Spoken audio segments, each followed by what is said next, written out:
Hello guys, welcome to um air sign reading. Ayan, by Unicorn Princess Tarot. Ako 'yon. Take only what resonates, guys.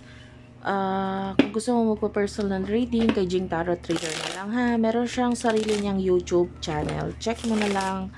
Subscribe mo na rin. Ma-appreciate ko kung isusubscribe mo ito. Kasi friend ko yan, guys. Sobrang matutuwa din siya, no? So, sana ay supportahan na rin po siya. Siya ay nagbibigay ng personal reading. Nanggagamot din sila. Pwede kayo pumunta sa bahay nila, Calamba, Laguna.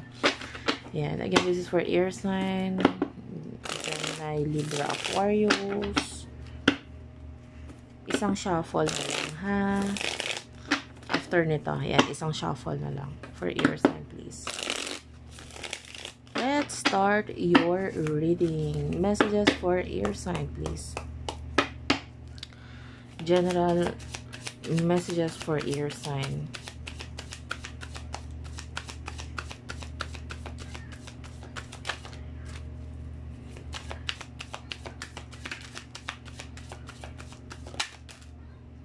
Okay.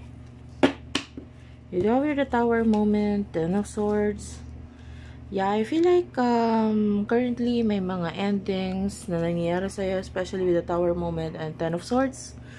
Masakit ito, no? Pero maaaring nagturo ito ng maraming lesson sa iyo ngayon. And nare-realize mo yan with the Temperance. Tayo mo natutunan. Actually, these are three major arcanas. The Tower, the Hierophant, the Temperance. So, malaking pagbabago ang idinulot nitong ending na ito. But I feel like it is for the better. Kasi nakikita natin, with the Nine of Pentacles, this is you, na may mga tao sa paligid mo, na although nangyari itong ending na ito, itong mga taong ito, nandyan pa rin naman sila. They are there to support you. They are there to talk to you para pag-usapan itong bagong pagsisimula. You know, maybe regarding this past energy, natapos na, no? All you have to do is to move on. Ayan, with the Six of Swords, kailangan mo na mag-move on. Hindi mo na dapat isipin ito. With the Four of Pentacles, huwag ka magmukmok. Huwag mong isipin yung mga bagay na nawala. Bagkos, ano pa ang mga ma-achieve at makukuha mo pa. Okay? I feel like for some of you,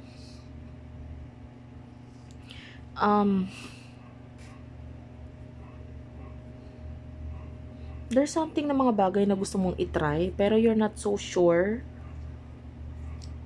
about this. Anyway, tell me more messages para sa mga air sign, please.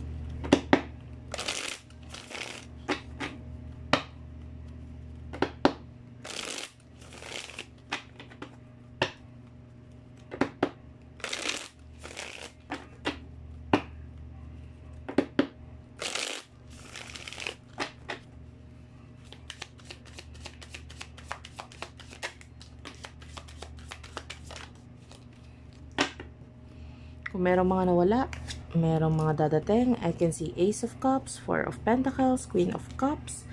I can see new beginnings for you. And the Four of Pentacles, this new beginnings,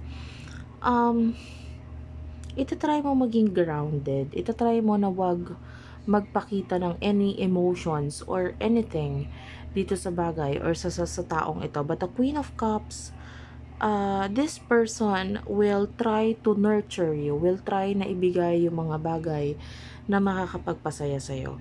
I can see a friend and person na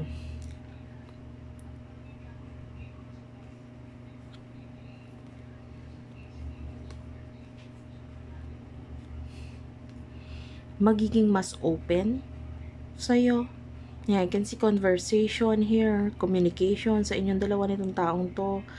And itong communication nito, this would lead into the Strength card or Leo energy. Magli-lead siya into mas matibay na connection. Ayan, with this person. Tell me more for air sign.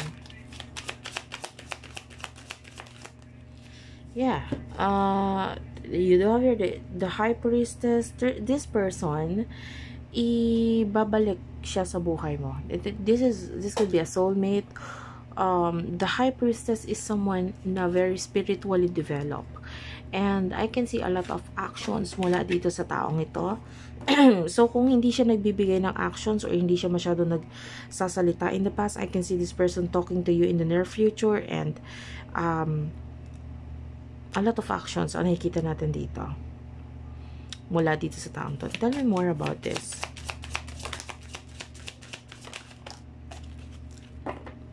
Ayun. Maaaring kaya may mga taong nawala sa buhay mo because kailangan magbigay ng space with the Ten of Cups para dito sa pagdating nitong taong ito kasi magkakaroon ng conflict eh.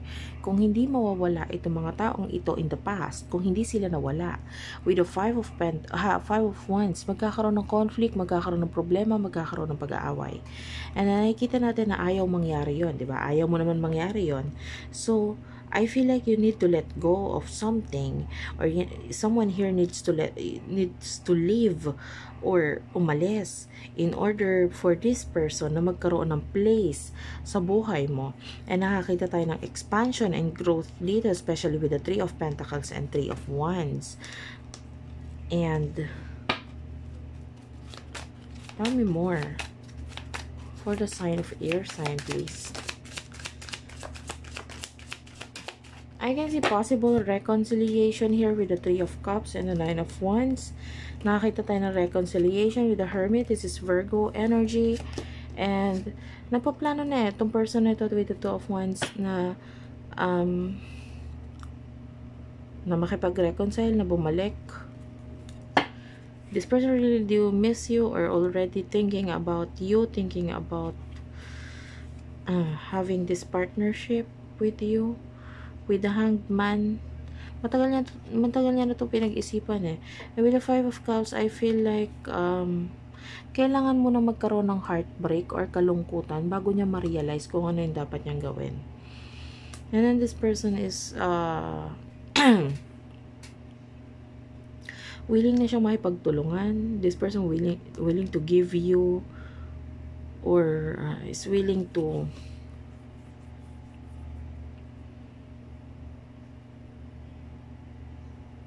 nakakita ko na, I don't know if you do have Simian line.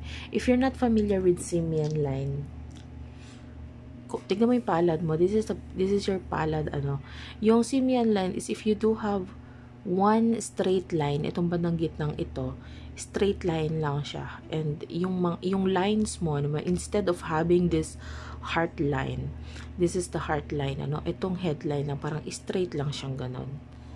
Hanggang dito sa end ng palm.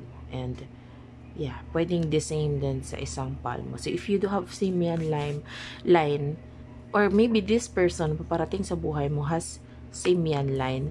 So, nakakita tayo doon ng reading na maaaring para sa ito, itong mga messages na to. Take only what resonates, guys, ha? So, what will happen in the near future for you, air sign? Sorry about that. You do have here the Ten of Wands. Medyo magiging mahirap para sa ito. Kasi, magiging mahirap yung pagbalik ng taong ito. With the Three of Wands and the Ten of Wands. Because, I feel like, yung pagbabalik nitong taong to, there is this person na maaapektuhan with the Emperor and the Two of Cups. Yeah, this could be yung relationship mo dito sa isa pang person. Yun yung maapektuhan with this Ace of Wands.